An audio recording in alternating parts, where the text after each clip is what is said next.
우리 하나님 말씀 보도록 하겠습니다. 하나님 말씀 에스라 7장입니다.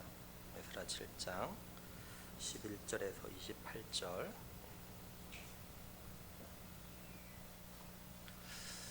11절에서 28절인데 우리 27절, 28절만 같이 보도록 하겠습니다.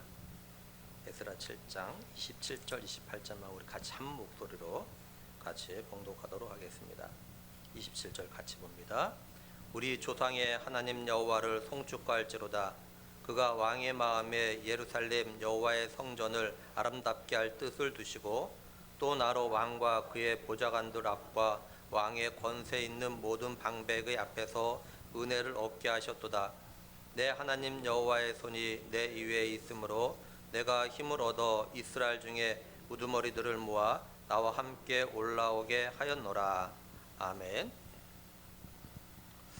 오늘 말씀 우리가 다 읽지 않았지만 오늘 말씀의 내용은 이겁니다. 메데 아닥사스다 왕이 에스라에게 바벨론에서 예루살렘에 올라갈 것, 그리고 올라갈 때 어떻게 올라가고 올라가서 해야 될 일은 뭔지에 대해서 조서를 내린 그런 내용입니다. 근데 먼저 우리가 좀 생각할 것이 있습니다. 그게 뭐냐면 하나님께서 이스라엘 백성들에게 하나님의 말씀의 계명과 율법을 갖다 주신 이유가 뭔가라는 겁니다.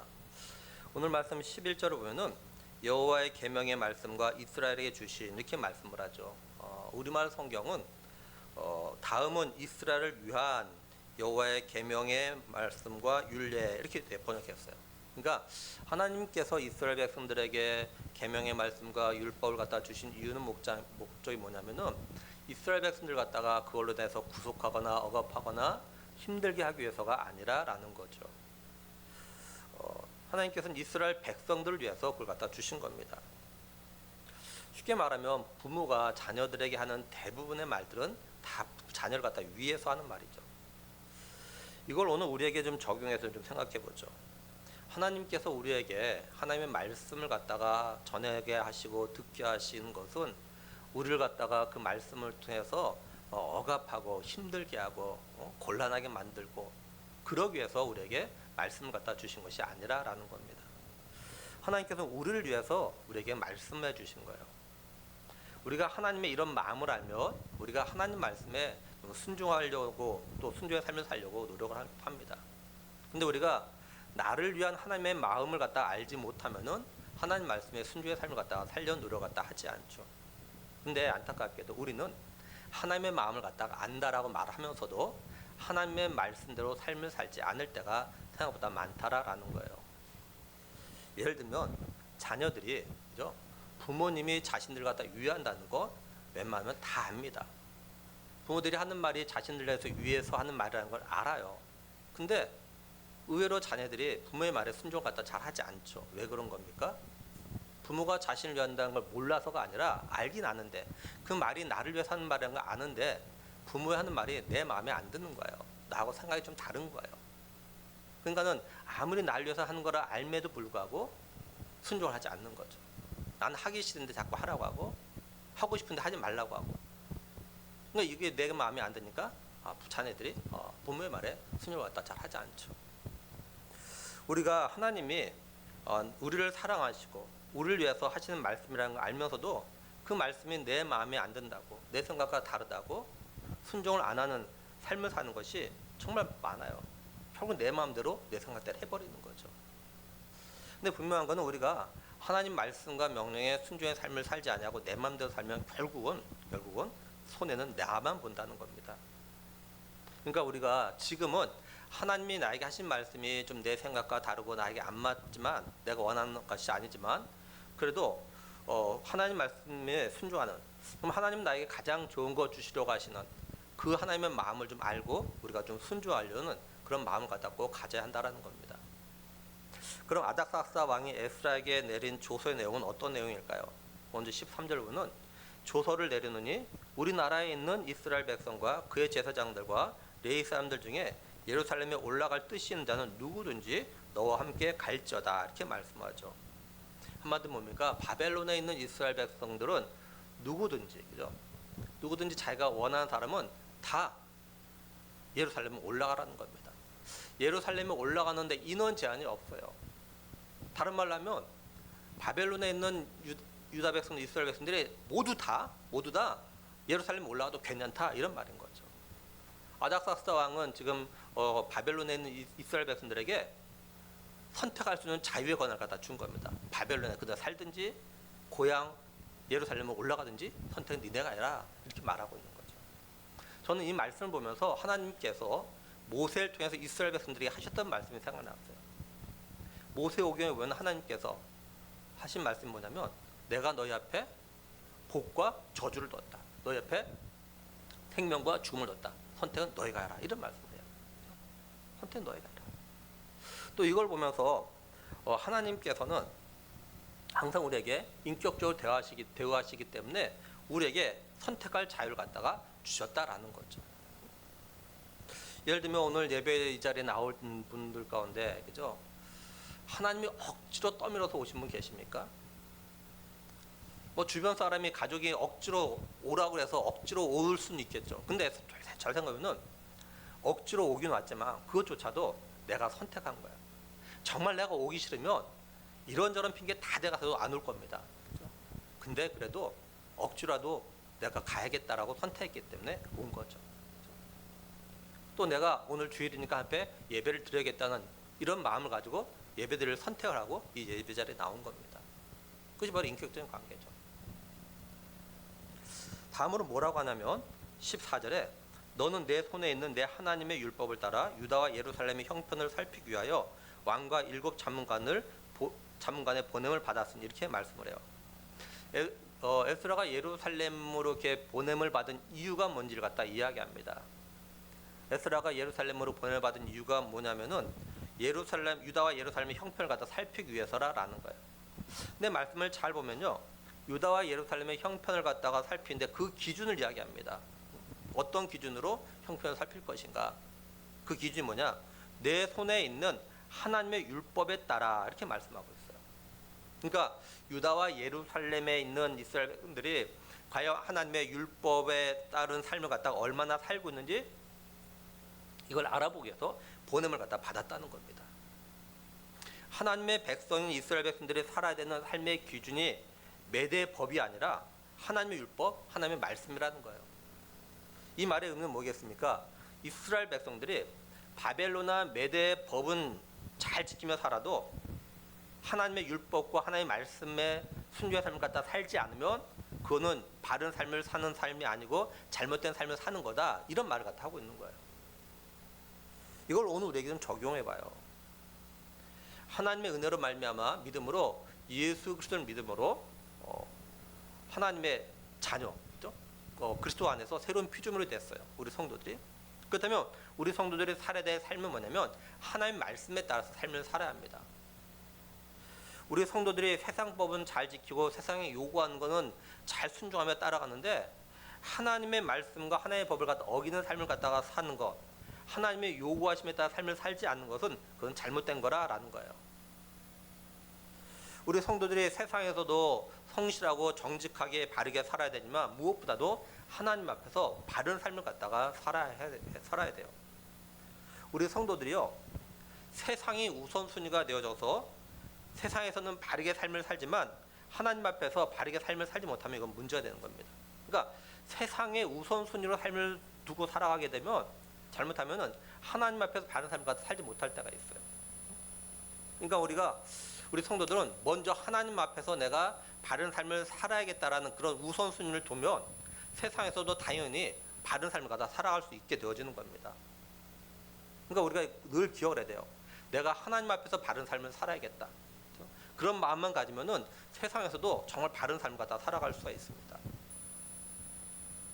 다음으로 뭐라고 하냐면 15절에서 18절 보면 왕과 자문관들이 예루살렘에 거하시는 이스라엘 하나님께 성심으로 드리는 은금을 가져가고 또 내가 예루살렘 온 도에서 얻은 모든 은금과 및 백성과 제사장들이 예루살렘에 있는 그들의 하나님의 성전을 위하여 기쁘게 드릴 예물을 가져다가 그들의 돈으로 수송아지와 수양과 어린 양과 그 소재와 그 전제 물품을 신속히 사서 예루살렘 내 하나님의 성전 제단 위에 드리고 그 나머지 은금은 너와 너의 형제가 좋게 여기는 일에 너희 하나님의 뜻을 따라 쓸지며 이렇게 말씀해요.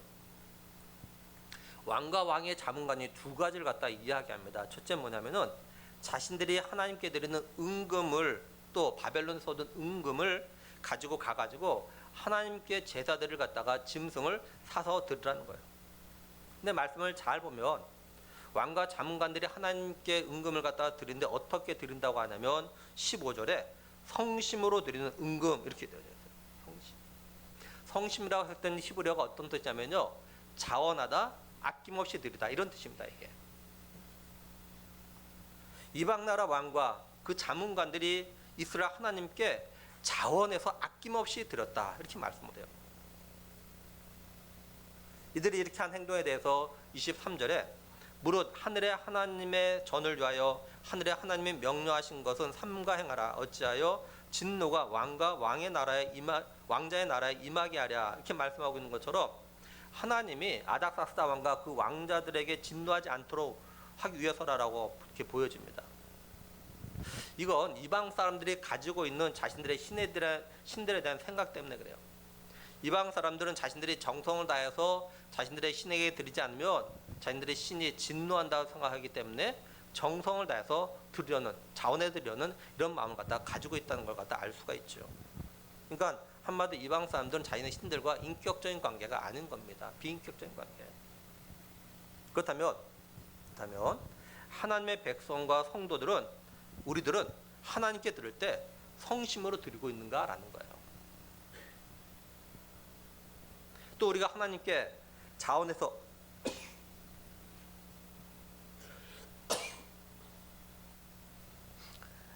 아낌없이 드리는 게 혹시 내가 그렇게 드리지 않으면 하나님 나에게 진노할까 두려워서 그렇게 드리고 있는 건 아닌가라는 거죠. 오늘 우리들은 나와 하나님과의 관계를 어떻게 생각하고 있는가 꼭 생각해 봐야 돼요. 하나님은 우리를 갖다가 인격적으로 대하고 계신데 우리는 비인격적인 관계를 생각하고 있는 건 아닌지. 우리는 하나님이 우리를 갖다 인격적으로 대하시니까 하나님께 드려야 될 것을 갖다 사실 더 성심을 다해서 드려야 되는데 오히려 더 드리지 않고 있는 건 아닌가라는 거예요. 하나님이 나에게 만약에 벌을 내리시면 그것이 두려워가지고라도 억지로라도 막 정성껏 드리는데 하나님 나에게 벌을 안 내리시니까, 아무리 안 드려도 내 마음대로도 벌 안 내리시니까 안 드리고 내 마음대로 하는, 혹시 이런 모습이 없냐는 거예요. 혹시.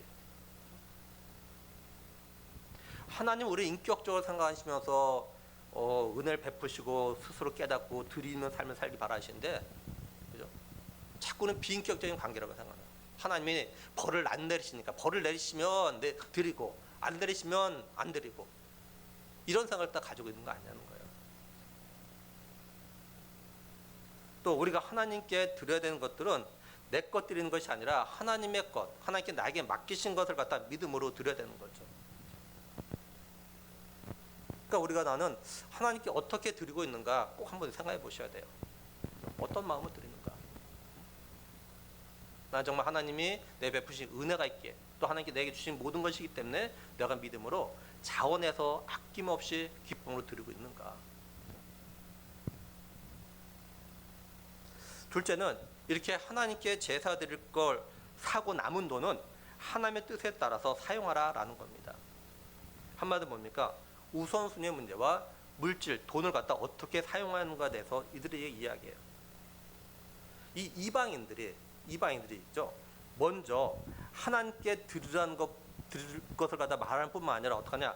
그 남은 돈도 니네 마음대로 사용하지 말고 하나님의 뜻에 따라서 좋게 여긴 대로 사용하라, 이렇게 이야기하고 있어요. 니네 뜻대로 사용하지 말고 하나님의 뜻에 따라서 좋은 데도 사용해라. 하나님의 뜻에 따라. 오늘 하나님 백성, 성도라 하는 우리는 돈, 물질을 어떻게 사용하고 있습니까? 우리는 돈을 어떻게 사용합니까? 여러분 돈을 어떻게 사용하고 계십니까? 우리는 월급 받으면 먼저 하나님께 드려야 될 것 갖다 드리는지 아니면 나중에 드리는지. 물론 안 드리는 분도 계셔요. 근데 먼저 내가 하나님께 드리냐, 아니면 내가 쓸 거 다 쓰고 혹시 남으면 그때 드리느냐, 아니면 아예 안 드리느냐. 또 하나님께 드리고 남은 돈을 사용할 때도 내 뜻대로 사용하느냐, 아니면 그 그 남은 돈도 정말 하나님의 뜻대로 사용하고 있는가?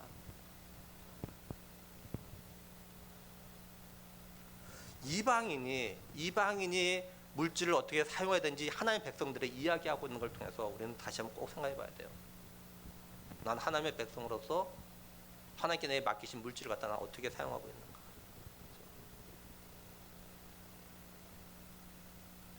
다음으로 뭐라고 하냐면 19, 20절에 내 하나님의 성전에서 섬기는 일을 위하여 내게 준 그릇은 예루살렘 하나님 앞에 드리고 그 외에도 내 하나님의 성전에 쓰일 것이 있어서 내가 드리고자 하거든 무엇이든지 궁중 창고에서 내다가 드릴지니라 이렇게 말씀을 해요. 그러니까 하나님의 성전에서 하나님께 드리는 제사에 필요한 모든 것을 갖다 다 가지고 왔는데 혹시 부족하거든 궁중 창고, 그러니까 국부에서 받아가지고 그걸 갖다가 필요한 것 갖다 사서 쓰라 이렇게 이야기합니다. 뿐만 아니라 아닥사스다 왕이 뭐라고 하냐? 21절 22절에 나 곧 아닥사스다 왕이 유브라데강 건너편 모든 창고 지기에게 조서를 내려 이르기를 하늘의 하나님의 율법 학자 겸 제사장 에스라가 물은 너에게 구하는 것을 신속히 시행하되 은은 100달란트까지 밀은 100고루까지 포도주는 100바까지 기름도 100바까지 하고 소금은 정량 없이 하라 이렇게 말씀을 해요. 1달란트가 약 34kg 됩니다.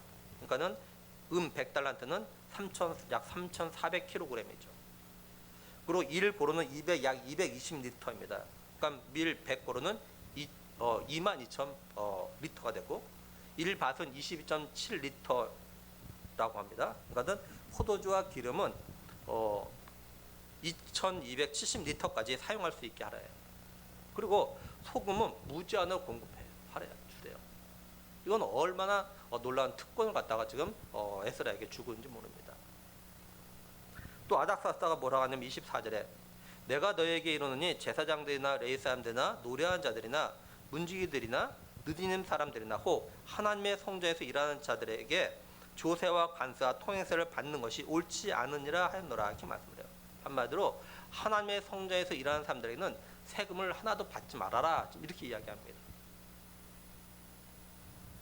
그리고 아닥사스다 왕이 에스라에게 뭐라고 하냐? 25절 26절에 에스라여 너는 내 손에 있는 내 하나님의 지혜를 따라 내 하나님의 율법을 아는 자를 법관과 재판관을 삼아 강 건너편 모든 백성을 재판하게 하고 그중 알지 못하는 자는 너희가 가르치라. 무릇 내 하나님의 명령과 왕의 명령을 준행하지 아니한 자는 속히 그 죄를 정하여 혹 죽이거나 귀양 보내거나 가산을 몰수하거나 옥에 가둘지니라 하였더라 이렇게 말씀을 해요. 한마디로 에스라에게 유다 예루살렘에 올라가서 유다 백성들 갖다 다스릴 수 있는 어떤 관리와 어떤 재판에서 재판관을 임명할 권한을 갖다 준 거예요. 뿐만 아니라 하나님의 율법을 갖다 모르는 자들이 있다면 이들에게 가르치라라고 합니다. 그리고 이들이 하나님의 말씀 계명이나 또는 왕의 법을 갖다 어기면은 사형을 시키든지 아니면 귀양을 보내든지 재산을 몰수하든지 감옥에 보든지 네가 알아서 하라라고 이런 권한을 갖다 줍니다. 근데 이 아닥사스다가 에스라에게 준 권한도 잘 보면요 우선순위가 어떻게 되냐면 자기 자신보다 하나님을 갖다 앞세운 걸 갖다 보게 됩니다. 26절을 잘 보면은 물론 내 하나님의 명령과 왕의 명령을 준행하지 아니하는 자는 이렇게 말씀을 해요. 이 아닥사스 왕이 그죠? 조서에다가 내 명령을 먼저 내세운 것이냐 하나님의 명령, 하나님의 법 이걸 갖다 먼저 내세웁니다. 참 이방인인데도 우선순위가 자신이 아니고 하나님인 걸 보게 돼요. 하나님인 걸. 아닥사스 왕의 조서에 이렇게까지 쓸 수 있었던 것은 하나님께서 아닥사스다 왕의 마음을 갖다 감동시키셨기 때문에 그래요. 그리고 하나님의 감동하심에 이 아닥사스다 왕이 반응했기 때문에 그런 겁니다. 에스라는 하나님께서 아닥사스다 왕의 마음을 갖다 감동시키시고 이렇게 조서를 갖다 내렸다는 것도 알고 우리가 같이 봤던 27절 28절에서 우리 조상의 하나님 여호와를 송축할지로다. 그가 그죠 하나님이 왕의 마음에 예루살렘 여호와의 성전을 아름답게 할 뜻을 두시고 또 나로 왕과 그의 보좌관들 앞과 왕의 권세 있는 모든 방백의 앞에서 은혜를 얻게 하셨도다. 내 하나님 여호와의 손이 내 위에 있으므로 내가 힘을 얻어 이스라엘 중에 우두머리들을 모아 나와 함께 올라오게 하였노라 이렇게 말씀을 해요. 한마디로 하나님의 감동하심과 역사하심이 있었기 때문에 자신과 유다 백성, 이스라엘 백성들이 함께 예루살렘으로 올라올 수 있게 되었다. 이렇게 이야기하는 거예요. 그러니까 하나님 갖다 찬양한다. 이렇게 말합니다. 이걸 보면서 드는 생각이 뭐냐? 이방인도 하나님의 감동하심에 하나님 뜻에 반응을 하는데, 오늘날 우리 성도라고 하는 사람들은 하나님의 감동하심에 하나님 뜻대로 얼마나 반응하며 삶을 살고 있는가라는 거예요. 우리는 어떻게 얼마나 반응하고 살아가고 있습니까? 하나님의 우리의 마음을 갖다 감동시키는데 그 감동하심에 얼마나 반응하면서 순종하면서 살고 있습니까? 한번 잘 생각해 보세요. 그렇게 신앙생활 오래 했는데 하나님 말씀 알만큼 안다고 하는데 그냥 아는 것을만 그치고 하나님께서 말씀 통해서 감동 주시는데 나는 그 감동하심에 얼마나 순종의 삶을 살고 있는가, 살았는가라는 거죠.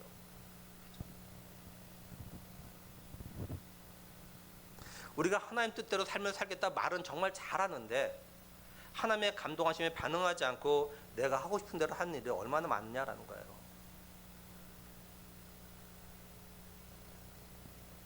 그리고 이방인이 우선순위를 말할 때도 하나님을 갖다 앞세우는 걸 우리가 보면서 우리는 먼저 그의 나라와 그의 의를 구하라, 그러면 이 모든 것 더하겠다라는 그런 약속의 말씀까지 받았음에도 불구하고 여전히 내 자신과 내 가정과 내 일을 갖다가 우선으로 하며 살아갈 때가 얼마나 많냐라는 겁니다. 한번 잘 생각해 보세요. 이제 말씀을 정리하면 하나님이 메대 아닥삭스다 왕의 마음을 갖다 감동시키시고 그래서 에스라를 중심으로 해서 2차로 바벨론에서 예루살렘으로 이제 백성들이 돌아옵니다. 아닥삭스다는 조서를 통해서 에스라에게 많은 권한과 더불어서 하나님의 성전에서 제사를 드리는 데 필요한 모든 것을 갖다가 충분히 받도록 했습니다. 이걸 보면 하나님은 하나님의 뜻을 이루실 때 사람의 마음을 갖다 감동시키시고 또 그 감동하심에 반응하는 사람들 통해서 하나님의 뜻과 계획을 갖다 이루어 가신다라는 거예요. 그러니까 모든 사람, 모든 성도들, 이 사람들 갖다 다 사용하시는 것이 아니고 감동은 똑같이 줄지 모르지만 감동하심에 반응하는 사람만 하나님께 사용하신다는 거죠. 그 사람 통해서 일하신다는 거예요. 그러니까 내가 정말로 하나님 앞에 쓰임을 받고 싶다면, 정말로 내가 하나님 나라의 동역자로 삶을 살고 싶다면 하나님이 감동하실 때 반응을 해야 돼요. 반응할 생각하지 않고 그냥 난 하나님 뜻대로 살겠다고 하나님께 쓰임 받고 싶다라고 말하는 것은 맞지 않다라는 거죠. 하나님 오늘날도 똑같이 그렇게 하십니다. 우리 교회 성도들이 중심이 된 우리 세계 선교를 통해서 해외 연약한 교회를 갖다가 세우고 하나님 나라를 갖다 확장시켜 나가게 하시는 것도 하나님의 감동하심에 의해서 시작된 거죠.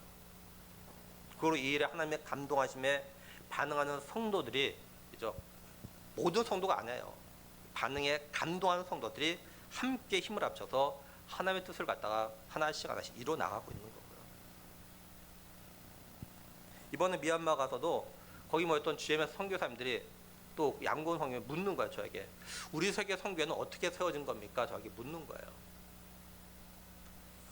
그 제가 이건 내가 계획한 것이 아니라고. 우리가 알다시피 2014년에 해외 연약한 교회를 갖다 하나 세우려고 광고를 했었죠. 그때도 광고했고 반응하신 성도들끼리 같이 와서 맨 처음에는 하나의 교회만 세우려고 했어요. 근데 성도님들이 하겠다는 자원하는 것이 많아서 교회를 갖다 더 세우게 되었고, 그것이 또 2019년에 하나님의 감동하심이 있어서 우리 세계 성교회를 갖다 세웠고, 그것이 지금 오늘 여기까지 온 거예요. 그러니까 제가 의도한 건 전혀 아닌 거죠. 이 기회까지 하려고 처음부터 계획하고 시작한 것이 아니었습니다. 그냥 하나님의 감동하심에 순종하고 반응했더니 하나님께서 이렇게 사용하고 계시다라는 거예요. 그러니까 하나님 지금도 하나님 뜻과 계획을 이루어 나가시려고 하나님의 사람들, 하나님의 백성들, 성도들의 마음을 갖다 감동시키고 심지어는 예수님을 안 믿는 사람들까지도 감동시키고 계시다라는 거죠. 지난번에도 말씀드렸지만 미얀마 밍걸라권 이 여기에 교회를 세운 일 과정에서 보면은 거기는 불교 마을이에요. 불교 마을. 이번에 갔더니 국민기도에 잠깐 이야기했지만 민글락본에 거기는 교회가 세워질 수 있는 곳이 아니라는 거예요. 알다시피 미얀마는 불교 나라거든요. 근데 미얀마 신도시에서 교회를 세우는 거는 좀 거기에는 별로 이렇게 뭐 특별히 말 안 한대요. 근데 이미 마을이 형성된 데에서 교회를 세우는 것은 이거는 너무 힘든 일이래요. GMS 선교사님들 와가지고 같이 예배드리고 축하하는 가운데서 그런 이야기 하는 거예요. 전 몰랐어요, 그게. 이거는 정말로 이 불교 여기 이미 마을이 형성되고 이곳에 교회를 세운다는 것은 이건 하나님 놀라운 역사다. 이거는 그렇게 이야기하는 거예요. 그 과정에서 말씀드렸지만 교회를 갖다 짓는데 그 불교인이 자기 집에서 거기 공사하고 건물 공사하니까 예배를 드릴 수 없으니까 자기 집에서 예배를 드리라고 했다라는 거. 이게 쉬운 일이겠습니까, 이게? 그렇죠? 그러니까 하나님은 하나님의 뜻을 이루는데 때로는 이렇게 세상 사람들 중에서 하나님을 믿지 않는 사람들 마음도 감동시켜서 하나님의 뜻을 갖다 이루어 나가신다라는 거죠. 지금도. 그렇죠? 지금도 그러고 계셔.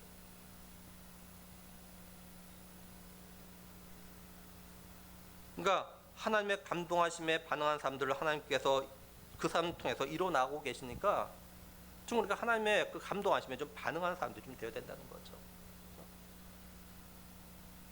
바라는 거는 하나님께서 우리에게 주신 그 구원의 은혜를 갖다 우리가 늘 기억하면서 하나님께서 우리를 통해서 나를 통해서 누군가 갖다가 구원하기 위해서 감동하실 때 믿음으로 반응하고 순종하는 우리가 되기를 정말 원합니다.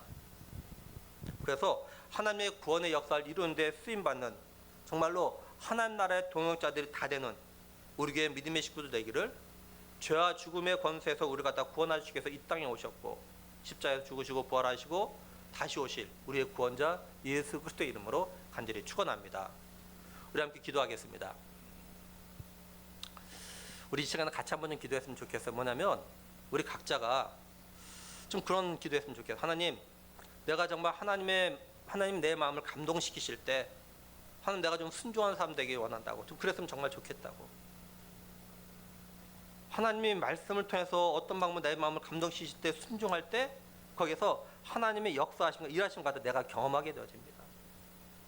순종하지 않으면 하나님이 아무리 감동시켜도 순종하지 않으면 하나님의 일하심과 역사하심을 갖다 경험할 수가 없어요. 하나님의 일하심을 갖다 내가 경험할 때 그때 믿음의 삶에 재미가 있습니다. 하나님 내가 좀 그런 삶 되기 원한다고. 그리고 우리의 우선순위 무엇보다 물질의 우선순위가 잘 세워주기 위해서 기도했으면 정말 좋겠어요. 하나님께 드릴 때 아까워하지 않냐고 성심으로 드릴 수 있는 사람, 또 하나님께 드리고 남은 것도 내 것이 아니고 하나님의 것이니까 하나님의 뜻에 따라서 정말 지혜롭게 잘 사용할 수 있는 은혜 달라고. 우리 두 가지 기도를 좀 가지고 한 1분만 좀 소리내서 하나님께 정말 진실한 마음으로 좀 같이 기도하는 시간을 가지기를 원합니다. 같이 기도하시겠습니다. 하나님 아버지, 에스라를 통해서 주시는 말씀을 우리가 들었습니다. 하나님께서는 하나님 나라와 하나님 뜻과 계획을 위해서 사람들의 마음을 감동시키셔서 사람을 통해서 일하시는데, 하나님, 우리가 하나님을 위해서 살고 싶다는 말만 할 뿐 아니라 하나님께서 하나님 뜻을 이루시기 위해서 우리의 마음을 감동시키실 때 하나님, 우리가 좀 믿음으로 반응하고 순종할 수 있는 우리가 되었으면 정말 좋겠습니다. 하나님, 우리가 믿음의 삶에 재미를 느끼려면 하나님께서 어떻게 일하시고 역사하신지 우리가 경험할 때 정말 아버지 더 재미가 있는데, 우리가 하나님의 감동하심에 순종할 때 그때 하나님의 일하심과 역사하심을 보게 되고 경험하게 되어서 그걸 통해서 우리의 믿음이 더욱더 새로워지고 우리의 믿음이 더 커지고 우리의 믿음이 더 견고해지는 믿음의 능력을 갖다 경험하는 일이 있다는 것을 기억하면서 하나님, 우리의 믿음의 식구들이 정말 하나님 말씀에서 감동하실 때 하나님 아버지 그 감동하심에 같이 반응할 수 있는 은혜가 있게 하여 주시옵소서. 또 아버지 하나님, 우리가 하나님 앞에 드리는 것들 하나님 좀 성심으로 드릴 수 있는 우리가 되어서 정말 좋겠습니다. 하나님이 우리가 믿음의 관점에 보면 분명히 이거는 하나님의 것을 우리에게 맡기신 건데, 우리에게 주신 건데 마치 내 것이냐, 하나님 앞에 드릴 때 아까워하거나 인색하거나 드리지 않거나 마지못해 하거나 아버지 이런 일이 없고 정말 기쁨과 감사함으로 드릴 수 있는 우리가 되게 하시고, 아버지 모든 물질의 삶 속에서도 우선순위가 정말 바르게 잘 세워지는, 그래서 하나님을 기쁘시게 하며, 그러나 하나님께서 우리에게 주신 것이 얼마나 풍성한지를 갖다가 많고 누리고 경험할 수 있는 우리에게 모든 믿음의 식구도 될 수 있도록 은혜와 복을 내려 주시옵소서. 그래서 아버지 하나님여, 삶을 살아감에 있어서 물질 때문에 염려하거나 고민하거나 시험에 드는 일이 없도록 하나님께서 정말 믿음대로 역사하시는 은혜가 있게 하여 주실 간절히 원하옵고, 우리 주 예수 그리스도의 이름으로 기도드리옵나이다. 아멘. 이 시간은 좀 이렇게 미얀마 벵갈라고 우리가 갔다 온 걸 좀 잠깐 보고를 하겠습니다. 제가 목회에 썼지만 미얀마 가서 제가 좀 마음 아팠고 또 놀랐던 것들은 그거예요. 뭐 미얀마 상황 우리가 대충 들어서 알 겁니다. 제가 미얀마 간다니까 여러분들 걱정하시죠. 거기 불안해서 어떻게 하느냐 막 그런데 저희가 갔던 양곤은 괜찮습니다. 물론 가니까 시내에 군인들과 경찰들이 총을 차고 막 거리거리 있긴 있어요. 막 총 들고 정말 들고 이렇게 검문도 하고 막 그러긴 합니다만, 저는 일상 삶 사는데 특별한 문제는 없었습니다. 미얀마 그 상황인데 어떠냐면, 이제 이 음악 꺼주시죠 목사님. 예. 뭐 어떤 경제적인 건 하나 예를 들면 거기 썼지만, 미얀마 그 학교 교사들의 월급이 얼마냐면 20불 내지 30불입니다. 그러니까 우리나라 돈으로 채 5만 원이 안 돼. 그리고 대학 교수도 그 미얀마 개혁신학교의 그 현지인 그 교수님이 계신데, 그분한테 홍 교사님이 한 달에 100불을 준답니다. 100불이면 뭐 지금 환자에 14만 원 이 정도 되겠지, 많이 해요, 그죠?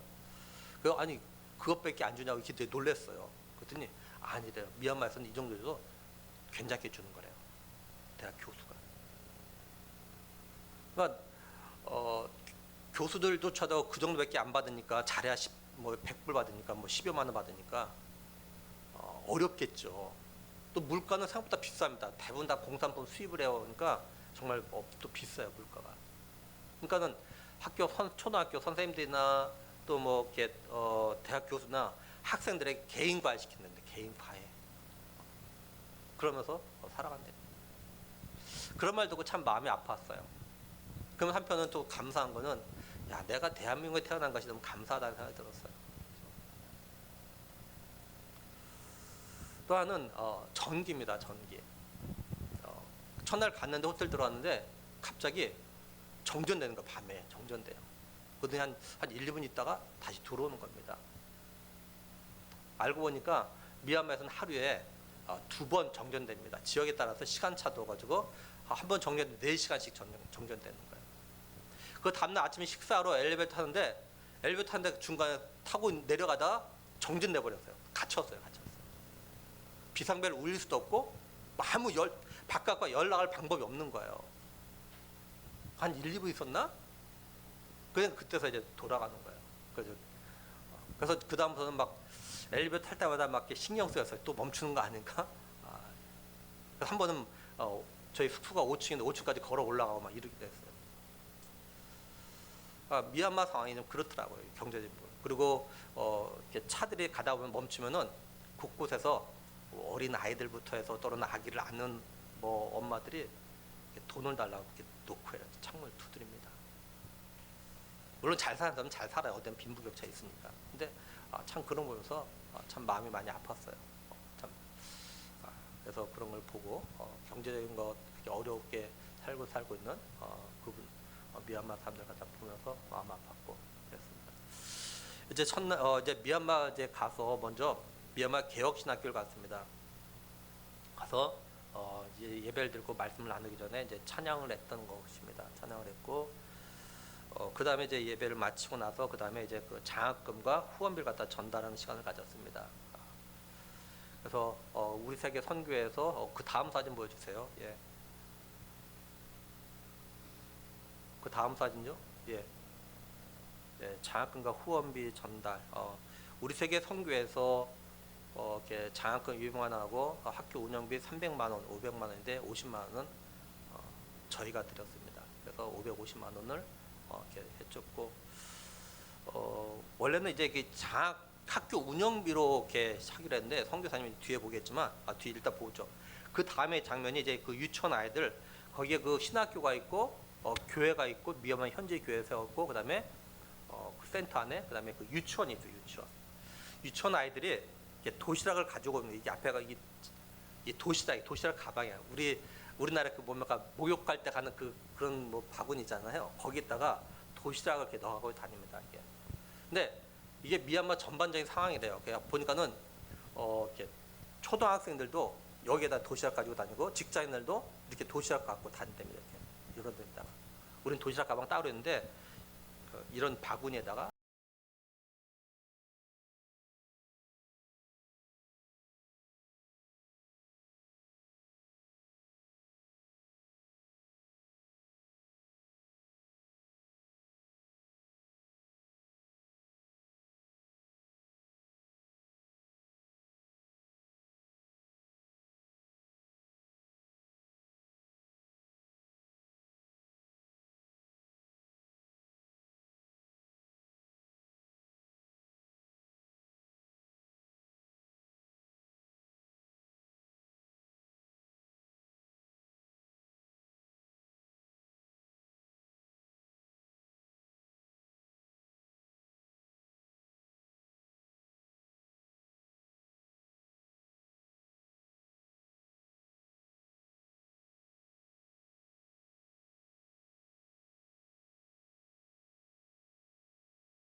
삶으로 변한다는 거예요. 또한 우리의 믿음이 점점 더 성숙해지고 성장해집니다. 그러니까 개인적으로 가정적으로 영적 유월절 갖다 꼭 지켜보세요. 그렇죠? 새롭게 한번 시작해 보세요. 이번 주에 그죠? 그럼 이번 주에 내가 뭘 새롭게 시작할 것인가 한번 생각해 보세요. 이번 주에 뭘 새롭게 시작할 것인가? 내가 다시 시작할 것인가? 뭐를 갖다가 예를 들면 새벽 기도회나 금요 기도회, 수요 예배, 모든 예배 한번 내가 좀 제대로 한번 좀 참석해 보자. 주일 5일 예배 참석해 보자. 이렇게 새롭게 다시 한번 시작해 보는 거. 그렇죠? 또 그동안 기도 생활 갖다 잘 못했던 분들은 내가 기도 생활 갖다 이제 제대로 좀 해보겠다든지, 말씀 생활 갖다 하지 못했던 분은 내가 이제 개인적으로 성경 읽는 것도 다시 한번 새롭게 읽어야겠다. 이렇게 한다든지. 그렇죠? 뭐 나름대로 내가 새롭게 뭘 다시 시작할 것인가 정해보라는 거예요. 실천해보라는 거죠. 그렇죠? 이런 굉장히 영적 유월절이 꼭 필요하다는 겁니다. 이제 바벨론 풀에서 돌아온 유다 백성들과 함께 유월절 갖다 지킨 사람들이 있습니다. 21절에 사로잡혔다가 돌아온 이스라엘 자손과 자기 땅에 사는 이방 사람의 더러운 것으로부터 스스로를 구별한 모든 이스라엘 사람들에게 속하여 이스라엘 하나님 여호와를 찾는 자들이 다 먹고 이렇게 말씀을 해요. 그러니까 어떤 사람이 유월절 갖다 같이 해내면 바벨론 폴에 돌아온 자들과 그 자손들, 또 바벨론 폴로 끌려가지 아니하고 유다에 남아서 생활했는데